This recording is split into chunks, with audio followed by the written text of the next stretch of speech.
inanırsınız ki sizi gece gündüz düşünen bir adam var. İnanın ki bir insan var, sizi sevir, sizinle meşguldür. İmam deyir ki, əbəva hazır ümmətin atası.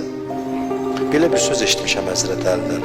Deyib yetimlərə deyir ki, sizdən soruşsalar yetimsiz deməyin yetimi. Atavuz var, deyin var, Əlidir bizim atamız.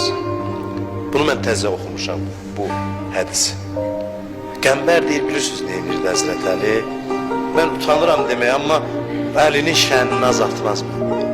İki əli, iki ayaq üstündə uşaqları mindirirdi, yetim uşaqları çiyninə.